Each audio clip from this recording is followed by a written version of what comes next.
ایک جنگل میں دو کبوتر اور ان کا بچہ رہتا تھا۔ وہ اپنے بچے کو روز کھانا کھلاتے تھے۔ بچہ روز کھانا مانگتا تھا۔ کھانا کھانا کھانا، یہ لو بیٹا کھانا۔ اور وہ تینوں اپنے گھونسلے میں بہت خوش رہتے تھے۔ اسی جنگل میں ایک چڑیا، ایک کوا اور ایک طوطا رہتے تھے۔ وہ آپس میں باتیں کرتے رہتے تھے۔ ارے کوا بھائی، آپ کو کیا بتائیں، اس دن بارش سے ہمارا سارا گھونسلہ ہی بھیگ گیا۔ ہم نے پھر گیلے گھونسلے میں ساری رات گزاری۔ میں آپ کو کیا بتاؤں، وہ رات بہت مشکل ہم سے گزری۔ آپ کی وہ رات کیسی رہی؟ اس دن رات بہت بارش ہوئی تھی نا، ہے نا؟ ہاں کوا بھائی، اس رات بہت بارش ہوئی، ہم بھی بارش میں بھیگ گئے۔ ہم سب اڑ کر دوسرے درخت پر چلے گئے۔ ہم نے تو رات آرام سے گزاری کیونکہ ہم نے ایک بڑے درخت کے نیچے گھونسلہ بنایا تھا۔ ارے واہ! ایک دن دونوں کبوتر اپنے بچے کے لیے کھانا ڈھونڈنے گئے۔ کبوتر کا بچہ گھونسلے سے نیچے گر گیا۔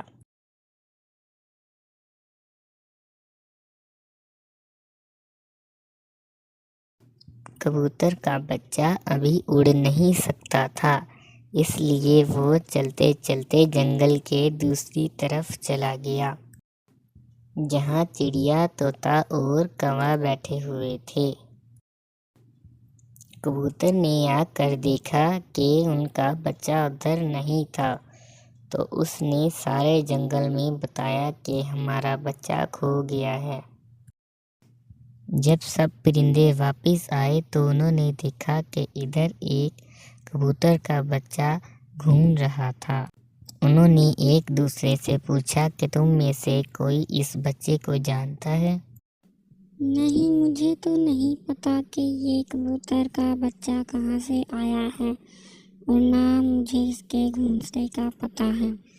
اس کا نام کیا ہے ویسے؟ اس سے ذرا پوچھیں، یہ شاید ہمیں اپنا پتہ بتا سکے۔ یہ تو بیچارہ اڑ بھی نہیں سکتا، اس کے تو اتنے پنکھ بھی نہیں ہیں۔ نہیں بھائی، میں بھی اس کبوتر کے بچے کو نہیں جانتا، یہ پتہ نہیں کہاں سے چلتے چلتے ہمارے پاس آ گیا ہے۔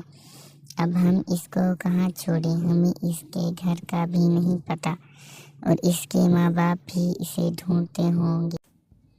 لیکن میں جانتا ہوں یہ کبوتر کا بچہ کہاں سے آیا ہے۔ مجھے پتا ہے ان کا کون سا گھونسلہ ہے، یہ کس درخت پر رہتے ہیں۔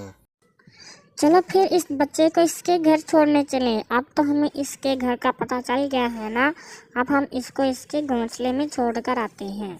ہاں چلو چلتے ہیں۔ چلو چلیں پھر۔ پھر وہ سب پرندے اس کبوتر کے بچے کو اس کے گھونسلے میں چھوڑنے گئے۔ وہاں کبوتر اپنے بچے کو ڈھونڈ رہا تھا اور اس کا انتظار کر رہا تھا۔ پھر وہ سب پرندے کبوتر کے بچے کو اس کے پاس لے کر آئے، اور کبوتر نے ان سب کا بہت شکریہ ادا کیا۔ کبوتر بھائی، ہم نے آپ کے بچے کو دیکھا کہ وہ زمین پر چل رہا تھا اور وہ اڑ نہیں پا رہا تھا۔ پھر ہم اس کو اٹھا کر آپ کے گھونسلے تک لے کر آئے۔ ہمیں پتہ چلا کہ آپ اسے ڈھونڈ رہے ہوں گے اور اس نے کل سے کچھ بھی نہیں کھایا۔ پھر طوطا بولا، ہاں کبوتر بھائی، جب ہم نے آپ کے بچے کو زمین پر دیکھا تو ہم نے کہا کہ اس کے گھر چھوڑ کر آنا پڑے گا، ورنہ یہ بچہ یہاں بھوکا مر جائے گا اور اس کے ماں باپ بھی پریشان ہوں گے۔ پھر ہم اس کو آپ کے پاس لے آئے۔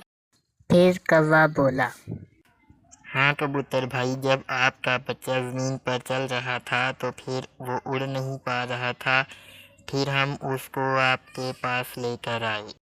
پھر کبوتر نے ان سب کا شکریہ ادا کیا۔ تم سب کا بہت بہت شکریہ، تم نے میرے بچے کو اس کے گھونسلے تک لے کر آئے، تم سب کا شکریہ۔ پھر تینوں پرندے اڑ گئے۔ پھر کبوتر اور وہ دونوں آئے اور اپنے بچے کو کھانا کھلایا، اور چھوٹا بچہ کھانا کھا کر بہت خوش ہوا، اور وہ تینوں کبوتر خوشی خوشی رہنے لگے۔